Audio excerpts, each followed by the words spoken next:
Olá, gente! Hoje nós vamos falar sobre duas condutas muito graves e que precisam ser prevenidas ou reprimidas de forma veemente dentro das relações de trabalho.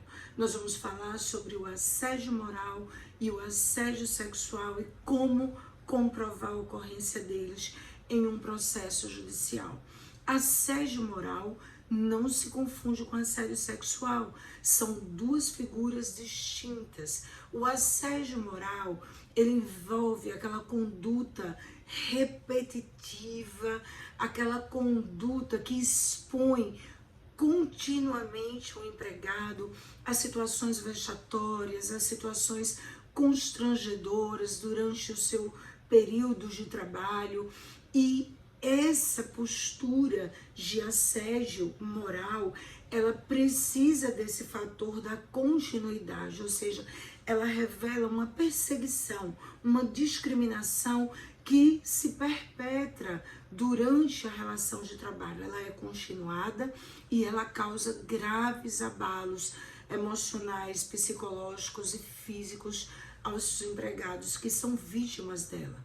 Já o assédio sexual, ele tem, como o próprio nome está dizendo, ele se reveste de uma conotação sexual. É uma investida de natureza sexual que envolve favores sexuais, busca de contato físico ou contato verbal com essa conotação por parte de um superior hierárquico em relação ao seu empregado ou à sua empregada. Exemplos de situações que podem se caracterizar como assédio moral, conversas ou piadas de caráter obsceno, de caráter sexual, não consentidas e não aceitas pelo empregado ou pela empregada, compartilhar, mostrar imagens ou desenhos de conotação sexual, enviar cartas, e-mails, bilhetes, fazer ligações telefônicas que envolvam diálogos de natureza sexual não solicitado e não consentido, fazer comentários sexuais sobre a forma de se vestir ou de se apresentar, fazer ameaças veladas ou diretas com o objetivo de obter favores sexuais por parte daquela empregada, daquele empregado, convites reiterados e repetitivos para manter relações sexuais ou para saídas com esta finalidade e, no limite, chegar a atacar sexualmente.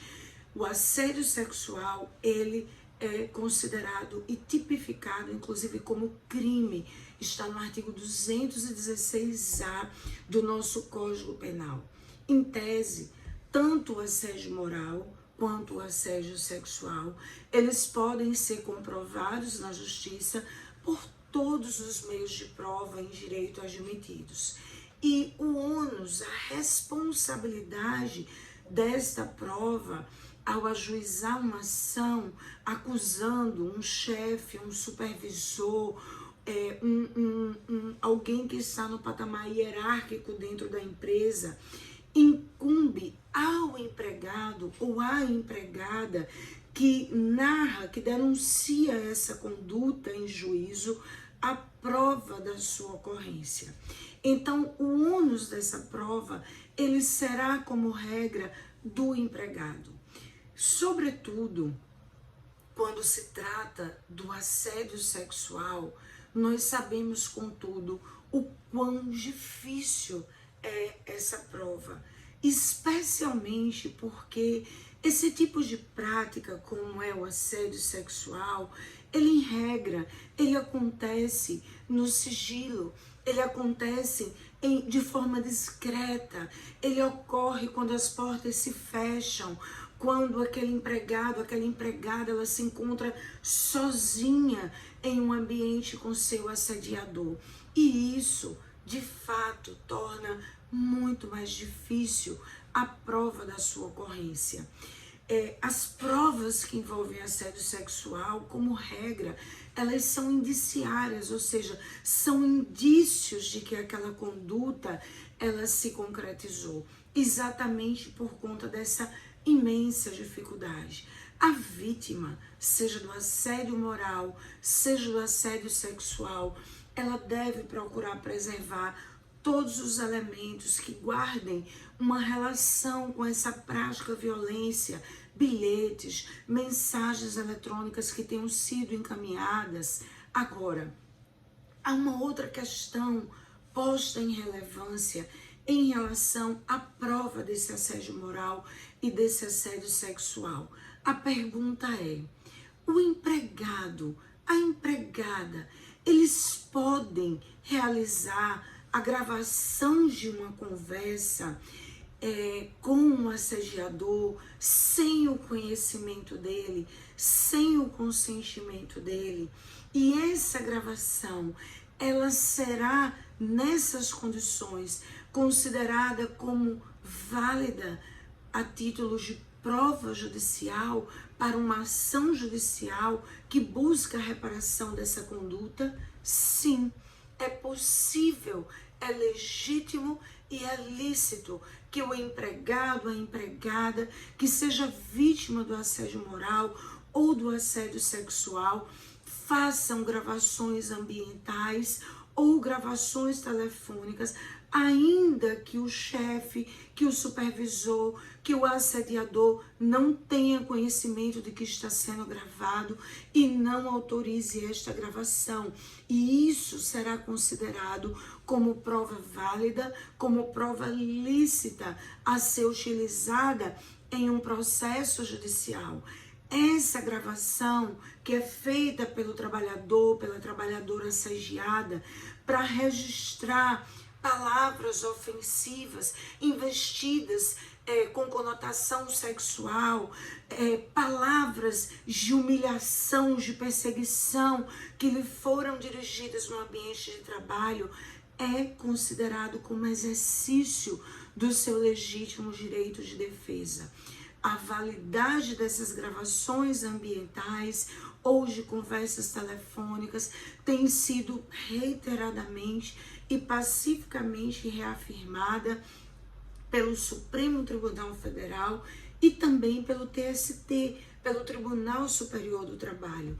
Se a gravação ela não é de uma conversa alheia, mas é da própria conversa da pessoa que está sendo assediada e que está gravando, ainda que sem o conhecimento ou autorização do outro interlocutor para fins de defesa dos seus próprios direitos, ela é sim considerada como válida.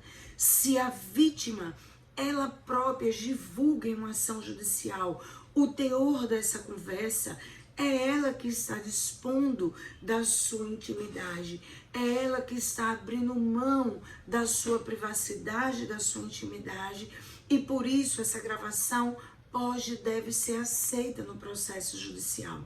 Lembrando ainda por cima que, não sendo absoluto nenhum direito, a intimidade, a privacidade do assediador não podem ser invocadas e não se prestam para acobertar a prática de ilícitos, sobretudo ilícitos de potencial ofensivo tão grave como é o assédio moral e o assédio sexual.